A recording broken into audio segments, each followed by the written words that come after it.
कुछ परीज़ादों से ये हिज्र कैसे झेला है।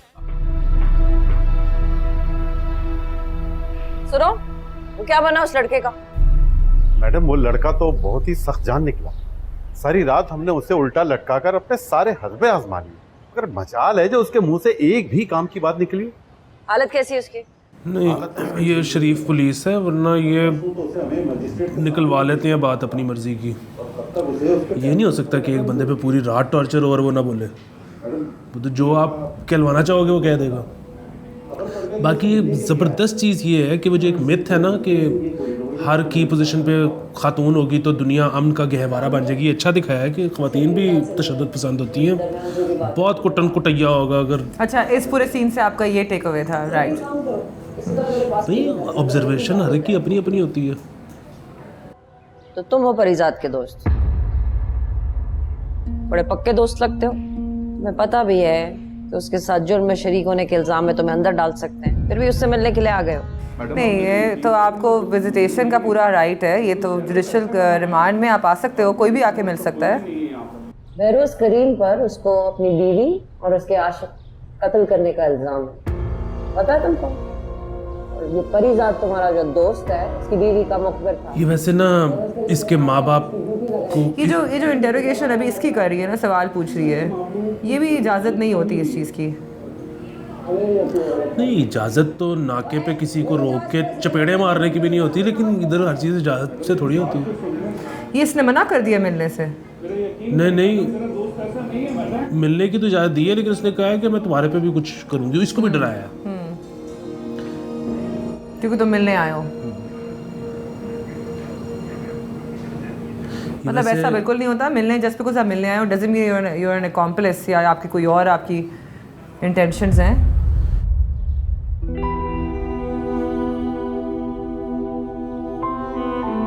इस बच्चे को अपने माँ बाप से तो बिल्कुल मोहब्बत नहीं होगी। मतलब जिन्होंने नाम परिजाद रख दिया, ये बचपन में कितना बुली हुआ होगा स्कूल में। क्या मतलब है परिजात का?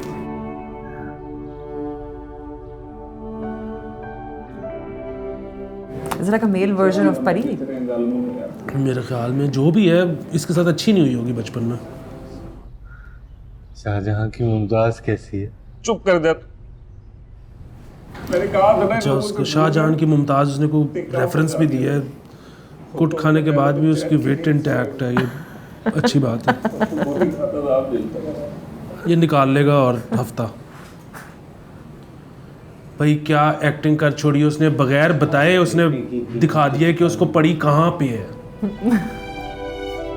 मेरा जुर्म ख्वाब देखना था, सजा तो मिलनी थी। तेरे घर पे बता दूं?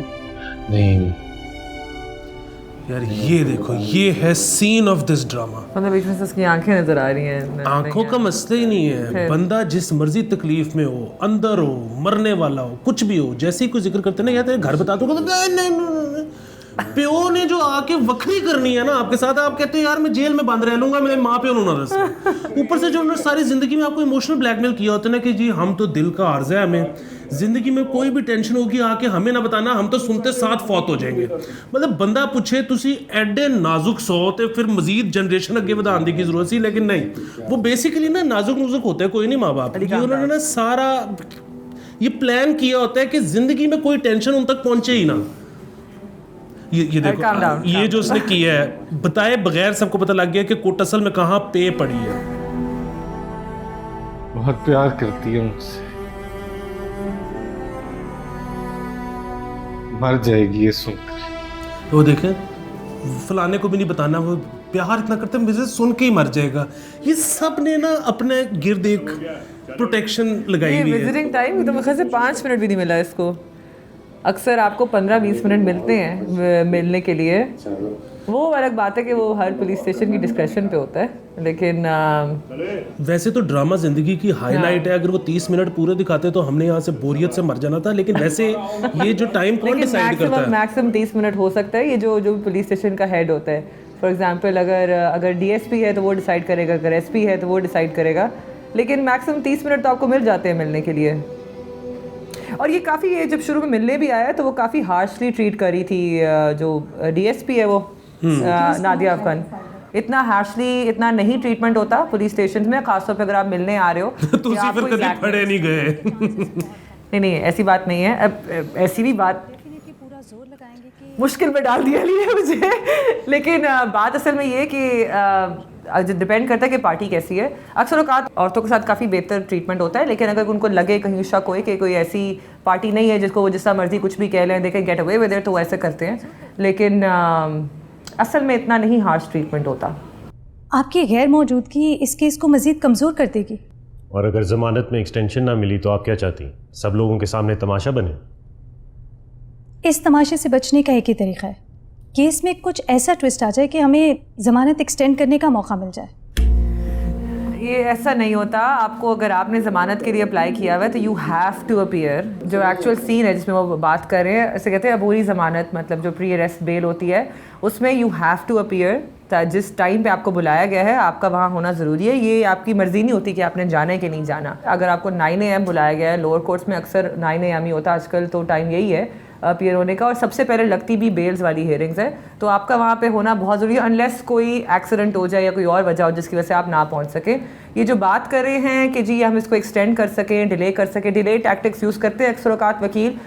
एन मौके पे वकालतनामा चेंज करते हैं। कि रिसेंटली एक कॉलीग मुझे बता रहे थे कि 3 महीने से बेल की वो हेयरिंग्स पे जा रहे हैं और एंड पे वकालतनामा चेंज हो गया तो 2 और डेट्स तो वैसे ही गुजर जाएंगी।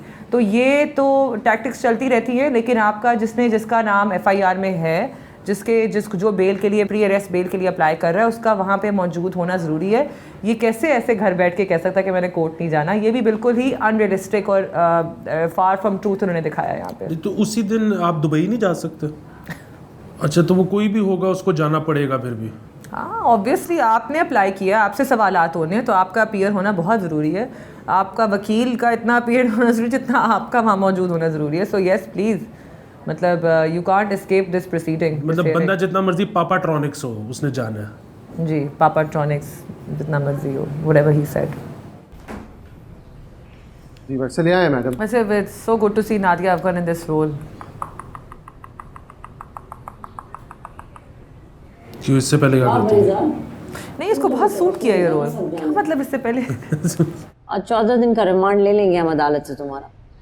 उस रिमांड में तो मैंने बड़े बड़े सूरमाओं को टूटते हुए देखा। तुम क्या चीज हो? अभी भी वक्त है तुम्हारे पास, अपनी खाल और अपनी हड्डियां बचा लो। और मैडम आज तो अच्छा, ये जो इन्होंने 14 दिन का रिमांड मांगा है, वो जाहिर सी बात है, कोई अगर कन्फेशन निकलवाना है, कोई स्टेटमेंट निकलवानी है, तो आप वो 2 दिन में भी निकाल सकते हैं। लेकिन अक्सर औकात ऐसे ही होता है कि 14 दिन इसलिए मांगते हैं ताकि कोई अगर तशद्दुद या कोई टॉर्चर करना हो कन्फेशन निकालने के लिए, तो वो इतने टाइम उनके पास हो कि वो जब तक वो कोर्ट अपीयर होए तो उसकी जितनी भी ब्रूजेज हैं वो हील कर चुका हो। और अक्सर यही होता है कि वकील कोशिश यही करते हैं कि 14 को to bring it down to 2 days और 3 days।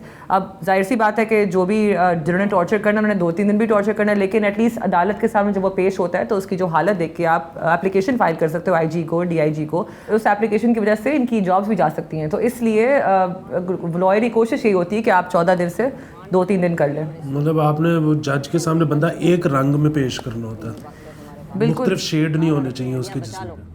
और मैडम आज तो इसके सेठ की पेशी भी है बड़ी अदालत में। ये कन्फेशन की बात हो रही थी ना? आज उसकी जमानत मंसूख हो जाएगी और फिर वो भी हमारा मेहमान होगा यहीं पे। सुन रहे हो तुम परिजाद? आखिरी मौका है तुम्हारे लिए, दे दो गवाही, सुल्तानी गवाह बन जाओ, बचा लो अपनी जान तुम। मैडम, एडवोकेट नासिर सुल्तानी गवाह से ऐसे लगता है जब साथ ही पीछे बैकग्राउंड म्यूजिक आएगा, आलमगीर शहनशाह। ये एडवोकेट इनका वकील आया। अस्सलाम वालेकुम। मुश्किल से ऊपर वाला बटन बंद होता है उसके ऊपर। मैं नासिर जैदी, परिजात का वकील। ओए, बड़ी डीप वॉइस वाला वकील है, गोडे में से आवाज निकालता है। आप मुल्क के बहुत नामवर वकील हैं। बहुत शुक्रिया। हैरत हो रही है मुझे, बहरोज करीम ने अपने वफादार मुलाजिम के लिए शहर के इतने बड़े वकील को भेज दिया। खास ख्याल रखते हैं अपने मुलाजमों का। देखिए DSP साहब, वकील के लिए क्लाइंट अहमियत नहीं रखता, छोटा हो या बड़ा। हाँ, वो तो इंसाफ के हुसूल के लिए है। वाह, बिल्कुल, आपने क्या समझा हुआ है? हमारे पास चश्मदीद गवाह मौजूद है और अदालत में उसकी गवाही काफी होगी। इससे पहले कि कोई बड़ी अदालत में बयान दे, मैं अपना बयान रिकॉर्ड कराना चाहता हूँ। वेरी गुड, ये हुई ना बात। इसमें वो बैंग्स ठीक है, हैं हाँ। ड्रामे में ना वो भी किया इन्होंने, हाँ। मैं अपने क्लाइंट के बयान देने से पहले इससे अकेले में कुछ बात करना चाहता हूँ। ये इसका हक है। राइट तो है ये, लेकिन वो खुद कह रहा है कि उसने बयान रिकॉर्ड करवाना है। बयान रिकॉर्ड करो उसका। नहीं, ऐसे आप फौरन बयान रिकॉर्ड जो करने लग गई है। कि वलीद नामी लड़के और मालकिन लैला सबा का कत्ल मैंने खुद किया।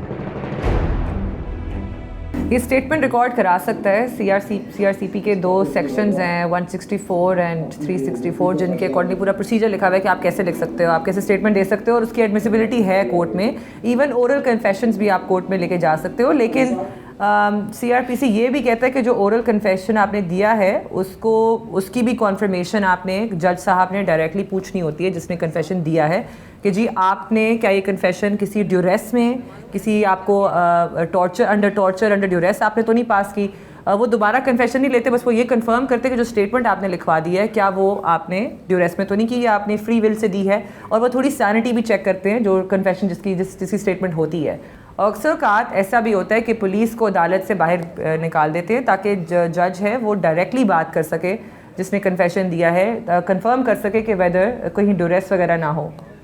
लेकिन ये वाली अप्रोच तो इस्तेमाल होती है ना, हाँ। कि बंदा मरवा के तो किसी से इकरार करवा लेना, वो जाहिर है फिर जब केस चलता है तो पता लग जाता है जो भी इकरार कर रहा है उसने नहीं किया हुआ, लेकिन तब तक फिर वो टाइम गुजर जाता है ना, वो फिर पता लगता है इन्होंने भी नहीं किया हुआ, फिर कौन रिविजिट करे टाइप सीन। इस तरह मैंने सुना है। आप क्या कहती हैं? ऐसा नहीं होता अली, एक तो आप इतने मतलब अगेंस्ट लीगल सिस्टम के, मतलब ऐसा नहीं होता बिल्कुल भी। मैंने मुझे सिर्फ आज नजला हुआ है। एक बयान ही तो दिया है मेरे क्लाइंट। लेकिन प्रॉपर आपको जज हैज़ टू मेक श्योर कि स्टेटमेंट जो है वो अंडर ड्यूरेस ना हो, और ये वकील पर डिपेंड करता है जो आपको रिप्रेजेंट कर रहा है, और तो ऐसी कोई बात नहीं है। आप, मुझे लगता है ज़िंदगी में आपको ना अच्छे वकीलों से वास्ता नहीं हुआ, कभी पाला नहीं पड़ा आपका थोड़ा। इसीलिए तो मैं आपको रोज इधर लेके आता हूँ ड्रामा रिव्यू के लिए। चले प्ले करें। और ये बयान मेरे दूसरे क्लाइंट सेठ बहरोज करीम के केस में मेरे लिए मददगार साबित होगा। चलता हूं।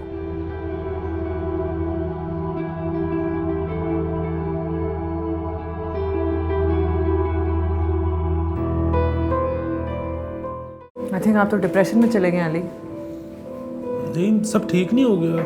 मुझे ये जो लोग जज्बाती हो जाते हैं ना फिल्मों ड्रामों में, किसी एक बंदे को लेके कि इसको छोड़ना ही नहीं, उसके पीछे पड़ जाते हैं, जिस तरह मुझे लग रहा है ये पुलिस वाली पड़ी हुई है। ये जब उस फिल्म ड्रामे में इनको फेंटा पड़ता है या ये कत्ल होते हैं, मुझे बड़ी खुशी होती है। आई थिंक सबसे ज़्यादा गट्सी तो यही दिखाई है, मतलब she knows what's happening and she is trying to make sure कि वो उसके साथ ज्यादती ना होए। आप नहीं, बात ये है कि बस जनरली सब चीज़ों का ही ख्याल रखना चाहिए। वो जो एक पे आप फिक्स हो जाते हो ना किसी बंदे पे, वो नहीं करना चाहिए। बहरहाल मुझे इजाज़त दें।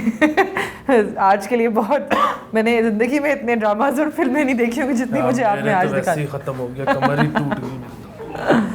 मेरा दिमाग फ्लू से बिल्कुल बंद है, मेरे से आउटरो भी नहीं दिया जा रहा। मेरी तरफ से इनको बाय बाय कर दें।